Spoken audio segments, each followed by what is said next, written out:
السلام علیکم۔ آج ہمارے ساتھ ایک بہت ہی خاص مہمان ہیں مدثر مقصود صاحب، اور ہم ایک ایسے مسئلے پر بات کرنے والے ہیں جس سے ہم سب روز گزرتے ہیں، مقدمات میں تاخیر۔ مدثر صاحب خوش آمدید۔ بہت شکریہ۔ آج ہم آپ کی تحقیق کی روشنی میں ڈبل وارننگ سسٹم کا جائزہ لیں گے، جو ایک ایسا کیس مینجمنٹ ٹول ہے جو عدالتی کارکردگی میں ایک بڑی تبدیلی لانے کی صلاحیت رکھتا ہے۔ چلیں بات شروع کرتے ہیں سپریم کورٹ کے اس فیصلے سے۔ دیکھیں، یہ فیصلہ بالکل اسی دکھتی رگ پر ہاتھ رکھتا ہے جس سے ہم سب واقف ہیں، یعنی یہ بار بار آخری مواقع دینے کا کلچر۔ یہ اقتباس اس بنیادی مسئلے کی نشاندہی کرتا ہے جو نہ صرف ہمارے احکامات کی حتمیت کو کمزور کرتا ہے بلکہ تاخیری حربوں کو بھی ہوا دیتا ہے، ایک ایسا مسئلہ جس سے ہم روزانہ کی بنیاد پر نمٹتے ہیں۔ تو آج ہم بات کیسے کریں گے؟ سب سے پہلے تو دیکھیں گے کہ یہ تاخیر کا مسئلہ ہے کیا اور اس کی جڑیں کہاں ہیں۔ پھر ہم سمجھیں گے کہ یہ ڈبل وارننگ سسٹم آخر ہے کیا چیز۔ اس کے بعد سب سے اہم اعداد و شمار کی روشنی میں دیکھیں گے کہ اس کے اثرات کیا ہیں، اور ہاں، اپیلوں پر اس کا کیا اثر ہوتا ہے یہ بھی جانیں گے، اور آخر میں اس کے فوائد اور اسے عملی طور پر کیسے نافذ کیا جا سکتا ہے اس پر بات کریں گے۔ تو مدثر صاحب چلیں شروع کرتے ہیں بالکل بنیاد سے۔ ایک طرف تو ہمارے آئین کا آرٹیکل 10A ہے جو فوری انصاف کے حق کی ضمانت دیتا ہے، اور دوسری طرف ہماری عدالتوں کی وہ حقیقت ہے جہاں التوا در التوا ایک معمول بن چکا ہے۔ اس تضاد کو آپ کیسے دیکھتے ہیں؟ دیکھیں، آپ نے جو بات کی یہی تو ہمارے نظام کی سب سے بڑی آپ کہہ لیں کمزوری ہے۔ میری تحقیق یہ بتاتی ہے کہ یہ تاخیر صرف وقت کا ضیاع نہیں ہے، اس سے فریقین پر جو مالی بوجھ پڑتا ہے وہ تو اپنی جگہ، لیکن اس سے بھی زیادہ خطرناک بات یہ ہے کہ اس سے عدالتی نظام پر عوام کا اعتماد ختم ہو جاتا ہے، اور یہ وہ چیلنج ہے جس کا سامنا ہم سب پوری ضلعی عدلیہ ہر روز کر رہی ہے۔ اور اس تاخیر کے پیچھے ایک بڑی وجہ ضابطۂ دیوانی میں معقول وجہ کی جو تعریف ہے اس کا مبہم ہونا بھی ہے۔ آپ کیا سمجھتے ہیں کہ یہ جو ایک ضابطے کی کمزوری ہے یہ کس طرح تاخیر کو ایک ادارہ جاتی شکل دے دیتی ہے؟ جی، آپ نے بالکل پتے کی بات کی ہے۔ ججوں کو التوا دینے کا جو اختیار دیا گیا ہے وہ انصاف کے تقاضے پورے کرنے کے لیے ہے، لیکن اسی اختیار کو تاخیری حربے استعمال کرنے والے ایک ہتھیار کے طور پر استعمال کرتے ہیں۔ چونکہ معقول وجہ کی کوئی واضح لکیر نہیں کھینچی گئی، اس لیے اس کا فائدہ اٹھانا بہت آسان ہو جاتا ہے۔ لیکن اچھی بات یہ ہے کہ ہماری اعلیٰ عدلیہ اس مسئلے سے غافل نہیں ہے۔ ہم وقت کے ساتھ ساتھ سپریم کورٹ کی سوچ میں ایک واضح تبدیلی دیکھتے ہیں۔ جی بالکل، اور یہ جو ارتقاء ہے نا، یہ بہت اہم ہے۔ 1908 کے قانون سے لے کر 2015 کے رانا تنویر خان کیس اور پھر 2020 کے مون انٹرپرائزز کیس تک سپریم کورٹ نے ہمیں بتدریج سخت کیس مینجمنٹ کی طرف دھکیلا ہے۔ یہ فیصلے ہم جیسے ٹرائل کورٹس کو سخت اقدامات اٹھانے کے لیے ایک بہت مضبوط عدالتی بنیاد فراہم کرتے ہیں۔ اور اسی پس منظر میں آپ کی تحقیق ایک بہت ہی عملی حل سامنے لاتی ہے جسے ڈبل وارننگ سسٹم کا نام دیا گیا ہے۔ مدثر صاحب ذرا وضاحت کیجئے کہ یہ نظام آخر ہے کیا؟ اس کا سارا کمال اس کی سادگی اور وضاحت میں ہے۔ اصول سیدھا سا ہے کہ ٹرائل شروع ہوتے ہی آپ فریقین کے لیے قواعد واضح کر دیں۔ انہیں ایک تحریری حکم کے ذریعے بتا دیا جاتا ہے کہ بھئی آپ کو شہادت کے لیے کل 4 مواقع ملیں گے، پہلی وارننگ شروع میں اور ایک حتمی بالکل آخری وارننگ چوتھے موقع سے پہلے۔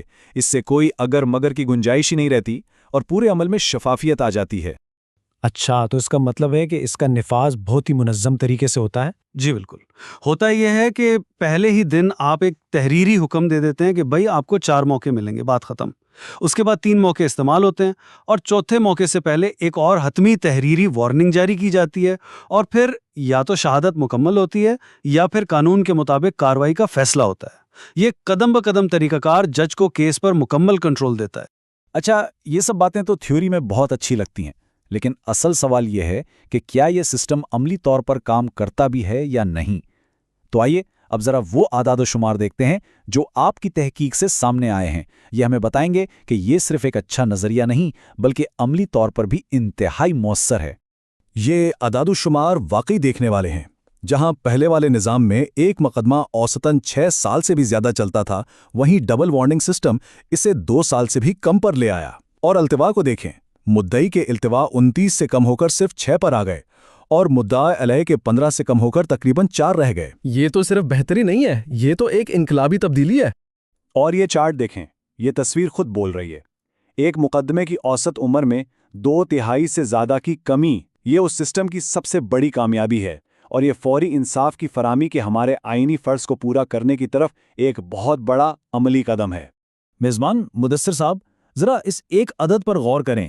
79% کمی، یہ صرف ایک نمبر نہیں ہے، یہ اس بات کا ثبوت ہے کہ عدالتی کارروائی میں نظم و ضبط آیا ہے اور فریقین کے رویے میں ایک بنیادی تبدیلی آئی ہے۔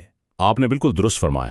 یہ صاف ظاہر کرتا ہے کہ جب عدالتی احکامات کی حدود واضح ہوں اور اٹل ہوں تو تاخیری حربے خود بخود ناکارہ ہو جاتے ہیں۔ اچھا مدثر صاحب، یہاں پر ایک بہت ہی عملی سوال ذہن میں آتا ہے جو شاید ہر ٹرائل جج سوچے گا کہ ٹھیک ہے، ہم نے سختی کی، کیس جلدی ختم کر دیا، لیکن کہیں ایسا تو نہیں کہ ہم ایک مسئلہ حل کرتے کرتے اپیلوں کا ایک نیا پینڈورا باکس کھول رہے ہیں؟ مطلب یہ کہ کیا ہمارے فیصلے اپیل میں جا کر کالا دم ہو جائیں گے اور ہماری ساری محنت ضائع ہو جائے گی؟ اس بارے میں آپ کی تحقیق کیا کہتی ہے؟ دیکھیں، یہی تو سب سے دلچسپ بات ہے، ہم بھی یہی سوچ رہے تھے، لیکن ڈیٹا نے بالکل الٹ کہانی سنائی۔ توقع کے بالکل برعکس، اس سخت ڈبل وارننگ سسٹم کے تحت دائر کی گئی اپیلوں کی شرح پرانے سسٹم سے بھی تھوڑی کم نکلی، تو یہ مفروضہ غلط ثابت ہو گیا کہ سختی کرنے سے اپیلیں بڑھ جاتی ہیں۔ اور یہ میرے خیال میں یہ آپ کی تحقیق کا سب سے اہم اور سب سے طاقتور نتیجہ ہے۔ جی، ڈبل وارننگ سسٹم کے تحت شہادت پیش نہ کرنے پر خارج کیے گئے کسی بھی مقدمے میں ایک بھی اپیل میرٹ پر منظور نہیں ہوئی، 0۔ یہ اس نظام کی قانونی مضبوطی اور اس کے شفاف ہونے کا حتمی ثبوت ہے۔ اچھا، تو پھر جو چند اپیلیں منظور ہوئیں ان کا کیا بنا؟ آپ کی تحقیق میں ایک دلچسپ اسٹریٹجک رویے کا بھی ذکر ہے۔ جی، بہت سے کیسز میں یہ ہوا کہ مدعا علیہ نے اپیل پر اعتراض ہی نہیں کیا۔ کیوں؟ کیونکہ ان کے لیے مقدمے کا جلد از جلد فیصلہ اور اخراجات کی وصولی زیادہ اہم تھی۔ تو یہ سسٹم کی کوئی کمزوری نہیں ہے، بلکہ یہ اس بات کا ثبوت ہے کہ یہ فریقین کو بھی لمبے جھگڑوں کے بجائے فوری حل کی طرف لے کر آتا۔ تو ٹھیک ہے، اب جب یہ ثابت ہو گیا کہ یہ سسٹم کام بھی کرتا ہے اور اپیل میں بھی مضبوط رہتا ہے، تو آگے بڑھتے ہیں اور دیکھتے ہیں کہ اس کے واضح فوائد کیا ہیں اور سب سے اہم، اسے لاگو کیسے کیا جا سکتا ہے۔ تو خلاصہ یہ ہے کہ اس نظام کے فوائد بالکل واضح ہیں۔ مقدمات کا دورانیہ کم ہوتا ہے، تاخیری حربوں کی حوصلہ شکنی ہوتی ہے اور جج کا اپنی کارروائی پر کنٹرول بہت مضبوط ہو جاتا ہے۔ جی، اور یہ نظام نہ صرف عدالت کی کارکردگی کو بہتر بناتا ہے بلکہ فوری انصاف کا جو آئینی تقاضا ہے اسے بھی بہت مؤثر طریقے سے پورا کرتا ہے۔ اور سب سے اچھی بات یہ ہے کہ اسے نافذ کرنے کے لیے ہمیں کسی نئی قانون سازی کا انتظار نہیں کرنا۔ بالکل نہیں۔ تحقیق میں جو یہ عملی فریم ورک دیا گیا ہے، اس سے موجودہ ضابطہ دیوانی کے اندر رہتے ہوئے فوری طور پر لاگو کیا جا سکتا ہے۔ یہ ایک بہت واضح قدم بقدم گائیڈ ہے جسے جج صاحبان آج سے ہی اپنی عدالتوں میں اپنا سکتے ہیں۔ آخر میں تمام سامعین کو اس ایک سوال کے ساتھ چھوڑنا چاہتا ہوں۔ اگر ہمارے پاس ایک ایسا نظام موجود ہے جو مقدمات کی اوسط عمر کو 6 سال سے گھٹا کر 2 سال سے بھی کم کر سکتا ہے اور جس کی قانونی حیثیت بھی شک و شبے سے بالاتر ہے، تو اسے نہ اپنانے کی قیمت کیا ہے؟ یہ وہ قیمت ہے جو ہمارا معاشرہ، ہمارے سائلین فوری انصاف کے حق سے محروم ہو کر ادا کرتے ہیں، اور اس پر غور کرنا ہم سب کی ذمہ داری ہے۔ مدثر مقصود صاحب، آپ کا ہمارے ساتھ شامل ہونے کا بہت بہت شکریہ۔ بہت شکریہ۔